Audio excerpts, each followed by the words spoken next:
Curl Henrique marks একজন প্রভাবশালী German সমাজবিজ্ঞানী ও মার্ক্সবাদের প্রবক্তা। জীবিত অবস্থায় সেভাবে পরিচিত না হলেও মৃত্যুর পর সমাজতান্ত্রিক বিপ্লবীদের কাছে তিনি জনপ্রিয় হয়ে ওঠেন। বিংশ শতাব্দীতে সমগ্র মানব সভ্যতাকে মার্ক্সের তত্ত্ব দ্বারা প্রবলভাবে আলোড়িত করেন। সোভিয়েত ইউনিয়নের সমাজতন্ত্রের পতনের পর এই তত্ত্বের জনপ্রিয়তা কমে গেলেও তাত্ত্বিক দৃষ্টিকোণ থেকে মার্ক্সবাদ এখনও অত্যন্ত গুরুত্বপূর্ণ। কার্ল মার্ক্স প্রুশিয়া সাম্রাজ্যের নিম্ন রাইস প্রদেশের অন্তর্গত টেরিয়ার নামক স্থানে এক ইহুদি পরিবারে জন্মগ্রহণ করেন। পরিবারের 9 সন্তানদের মধ্যে তিনি ছিলেন তৃতীয়। বাবা হেনরিক মার্ক্স এমন এক বংশের লোক যে বংশের পূর্বপুরুষরা রাব্বি ছিলেন। অবশ্য তাদের মধ্যে অতিবর্তী ঈশ্বরবাদ ও আলোকময়তার যুগের প্রভাব লক্ষ্য করা যায়। কার্ল মার্ক্স 13 বছর বয়স পর্যন্ত বাড়িতেই পড়াশোনা করেন। বাল্যপাঠ শেষে টেরিয়ার জিমনেসিয়ামে ভর্তি হন। 17 বছর বয়সে সেখান থেকে তিনি স্নাতক ডিগ্রি অর্জন করেন। এরপর ইউনিভার্সিটি অব বর্ন এ আইন বিষয়ে পড়াশোনা শুরু করেন। তার ইচ্ছা ছিল সাহিত্য ও দর্শন নিয়ে পড়ার, কিন্তু তার বাবা মনে করতেন কার্ল মার্ক্স স্কলার হিসেবে নিজেকে প্রস্তুত করতে পারবেন না। কিছুদিনের মধ্যেই তার বাবা তাকে বার্লিনের হ্যামবোর্ড ইউনিভার্সিটিতে বদলি করে দেন। সে সময় মার্ক্স জীবন নিয়ে কবিতা ও প্রবন্ধ লিখতেন। 1841 সালে পিএইচডি ডিগ্রি অর্জন করেন কার্ল মার্ক্স। তার পিএইচডির বিষয় ছিল প্রকৃতি সম্বন্ধে ডেমোক্রেসীয় ও এপিকুরুসীয় দর্শনের মধ্যে পার্থক্য। 1843 সালের অক্টোবর মাসের শেষের দিকে মার্ক্স প্যারিসে আসেন।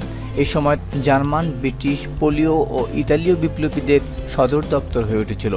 তিনি প্যারিসে গিয়েছিলেন মূলত জার্মান বিপ্লবী আর্নল্ড রজের সাথে কাজ করার জন্য।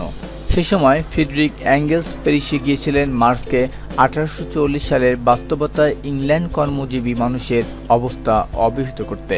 এর আগে 1842 সালে মার্ক্সের সঙ্গে অ্যাঞ্জেলসের এ নিয়ে কথা হয়েছিল। সে পরিচয়ের ভিত্তিতেই অ্যাঞ্জেলস এ ধরনের উদ্যোগ গ্রহণ করেন। জার্মান ফার্সি বার্ষিকী এর পতন হওয়ার পর মার্ক্স প্যারিসের সবচেয়ে প্রগতিশীল জার্মান পত্রিকা league of the just a একটি প্রবন্ধ লিখেন। এই প্রবন্ধের বিষয় ছিল ইহুদি প্রশ্ন এবং হেগেল। মার্ক্স তরুণ হেগেলীয়দের সাথে তার সম্পর্কের পূর্ণ মূল্যায়ন করেন। 1843 সালে বাউয়ারের নাস্তিকতার জবাব দিয়ে তিনি রচনা করেন অন দ্য ডিউস কোশ্চেন এর পূর্ণ মূল্যায়নের অংশ। এই সময়ে আরেকটি প্রবন্ধ লেখেন যার বিষয় ছিল রাজনৈতিক মুক্তি, ইহুদি ও খ্রিস্টান ধর্ম কিভাবে মানুষের মুক্তির বিরোধিতা করে এবং বেসাময়িক ও মানবাধিকার বিষয়ে সমকালীন দৃষ্টিভঙ্গির সমালোচনা।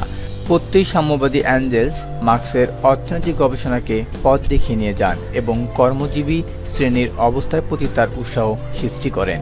এভাবেই মার্ক্স সাম্যবাদী হয়ে ওঠেন। ইকোনমিক অ্যান্ড ফিলোসফিক্যাল ম্যানুস্ক্রিপ্টস অফ রচনার মাধ্যমে সাম্যবাদ বিষয়ে তার মানবতাবাদী দৃষ্টিভঙ্গি প্রকাশ করেন।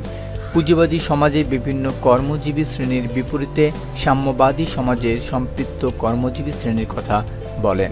তার মতে এ ধরনের সাম্যবাদী সমাজে সবাই নিজেদের স্বাধীনভাবে গড়ে তুলতে পারে এবং পারস্পরিক সহযোগিতার ভিত্তিতে উৎপাদন ব্যবস্থার উন্নয়ন ঘটাতে পারে। 1845 সালের জানুয়ারিতে যখন রাজা ফ্রিডরিখ উইলিয়ামস ফোরকে হত্যার প্রচেষ্টাকে অনুমোদন দেয়, তখন প্যারিস থেকে কার্ল মার্ক্স সহ সব বিপ্লবীকে বহিষ্কার করা হয়। তিনি অ্যাঞ্জেলসের সাথে ব্রাসেলসে চলে যান। এখানে ঐতিহাসিক বস্তুবাদকে সম্পূর্ণ করার জন্য ইতিহাস অধ্যয়ন করেন। এরই ধারাবাহিকতায় তার দ্য জার্মান আইডিওলজিতে বলেন, প্রতিটি ব্যক্তির স্বভাব প্রকৃতি তাদের উৎপাদন নির্ধারণকারী বস্তুর সত্ত্বের উপর নির্ভর করে। এর মাধ্যমেই উৎপাদন নকশা প্রণয়ন করেন এবং শিল্পকেন্দ্রিক পুঁজিবাদের পতন ও তার বদলে সাম্যবাদ প্রতিষ্ঠার ভবিষ্যৎবাণী করেন। এরপরই ফরাসি সমাজতন্ত্রের সমালোচনা প্রকাশ করেন, যার নাম ছিল দ্য প্রভার্টি অব ফিলোসফি। বুদ্ধিবৃত্তিক দিক থেকে চিন্তা করলে মার্ক্সের দ্য জার্মান আইডিওলজি এবং দ্য প্রভার্টি অব ফিলোসফি পরবর্তীকালে প্রকাশিত দ্য কমিউনিস্ট ম্যানিফেস্টোর মূল ভিত্তি। এই ইশতেহারই ছিল কমিউনিস্ট লীগ এর মূলনীতি। 1848 সালে ইউরোপ জুড়ে প্রচুর বিপ্লব সংঘটিত হয়। অনেক কিছুই বদলে যায়। মার্ক্সকে বন্দী করা হয় এবং পরবর্তীতে বেলজিয়াম থেকে বহিষ্কার করা হয়। এরই মধ্যে বিপ্লবীরা ফ্রান্সের রাজা লুই ফিলিপকে রাজি করিয়ে মার্ক্সকে প্যারিসে ফিরে আনার ব্যবস্থা করেন। রাজার আমন্ত্রণেই তিনি প্যারিসে প্রত্যাবর্তন করেন।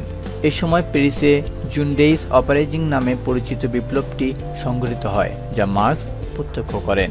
প্যারিসে জুনডেইজ অপারাইজিং শেষ হওয়ার পর 1849 সালে মার্কস জার্মানিতে ফিরে যান এবং নিউ রেচিং জুইটিং পত্রিকাটি প্রকাশ করতে শুরু করেন। এই পত্রিকার প্রকাশকালীন সময় তাকে দুবার অভিযুক্ত করা হয়।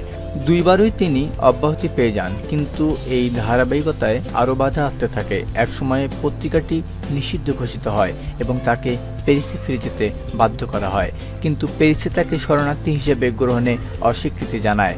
অগত্য লন্ডনে চলে যান তিনি। লন্ডনে তাকে ইউরোপ মহাদেশের একজন শরণার্থী হিসেবেই গ্রহণ করেন। 1849 সালের মে মাসে কার্ল মার্কস লন্ডনে যান এবং ব্রিটেনে স্থায়ীভাবে বসবাস করতে শুরু করেন। 1851 সালে নিউ ইয়র্ক ট্রিবিউন এর স্থানীয় সংবাদদাতা হিসেবে তিনি কাজ শুরু করেন। এতে তার জীবিকা অর্জনে সুবিধাই হয়। 1857 সালে 800 পৃষ্ঠার একটি পাণ্ডুলিপির কাজ শেষ করেন। এই 800 পৃষ্ঠার মূলধন ল্যান্ডেড প্রপার্টি, মজুরি, শ্রম, রাষ্ট্র, বৈদেশিক বাণিজ্য এবং বিশ্ববাজারের বিষয়গুলি স্থান পায়। এই পাণ্ডুলিপিটি 1941 সালে রাজনৈতিক অর্থনৈতিক সমালোচনার সাধারণ পরিচিতি নামে প্রকাশিত হয়। বইটির সংক্ষিপ্ত নাম ছিল গ্রেন ড্রেসেস। 1859 সালে প্রকাশ করে contribution to the critique of political economy, যা তার অর্থনীতি বিষয়ক পরিপক্ক প্রকাশনাগুলোর মধ্যে প্রথম হিসেবে বিবেচিত হয়। একই সাথে সংবাদ প্রতিবেদক হিসেবেই মার্কস মার্কিন গৃহযুদ্ধের ইউনিয়নের কারণ বিষয়ে বিশেষজ্ঞ হয়ে ওঠেন। মার্কস জেনি ফন ভেস্টফালেনকে বিয়ে করেন 1843 সালের 19 জুন। জেনি ছিলেন এক প্রুশীয় ব্যারনের শিক্ষিত কন্যা। তার সম্পর্কের বিষয়টি গোপন রাখতে হয়েছিল, কারণ এই বিয়েতে মার্কস পরিবারের সম্মতি ছিল না। 1850-এর দশকের প্রথমার্ধে মার্কসের পারিবারিক আর্থিক অবস্থা খুব একটা ভালো ছিল না। তখন তারা লন্ডনের সোহার্ডিন স্ট্রিটের একটি ফ্ল্যাটে বসবাস করতেন। এরই মধ্যে তাদের 4 সন্তানের জন্ম হয়। লন্ডনে বসবাস শুরু করার পর আরও 3 সন্তানের জন্ম দেন। এই 7 জনের মধ্যে কেবল 3 জন প্রাপ্তবয়স্ক হওয়া পর্যন্ত বেঁচে ছিলেন। মার্কসের আয়ের উৎস ছিল কেবল অ্যাঞ্জেলসে দেয়া ভর্তুকি ও নিউ ইয়র্ক ডেইলি ট্রিবিউনের বিদেশি সংবাদদাতা হিসেবে পাওয়া বেতন। আর্থিক অবস্থা খুব একটা ভালো না হলেও মার্কস তার স্ত্রী ও সন্তানদের বুর্জীয় সমাজের সাথে তাল মিলিয়ে চলার জন্য আবশ্যক সব উপকরণ সরবরাহ করতেন। 1881 সালের ডিসেম্বরে জেনি মারা যাওয়ার পর মার্কস এক ধরনের ক্যাটারাক্ট আক্রান্ত হন। এই রোগ তাকে জীবনের শেষ 15 মাস অসুস্থ করে রাখে। এই রোগ পরবর্তীকালে ব্রনকাইটিস ও সবশেষে পিলোরিয়াসে পরিণত হয়।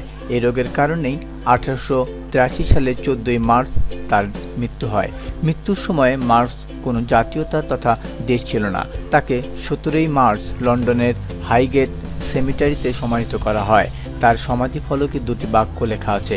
প্রথমটি লেখা কমিউনিস্ট ম্যানিফেস্টোর শেষ লাইন, দুনিয়ার মজদুর এক হও।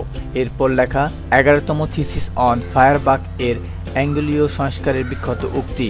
এতদিন দার্শনিকেরা কেবল বিশ্বকে বিভিন্নভাবে ব্যাখ্যাই করে গেছেন, কিন্তু আসল কাজ হলো তা পরিবর্তন করা।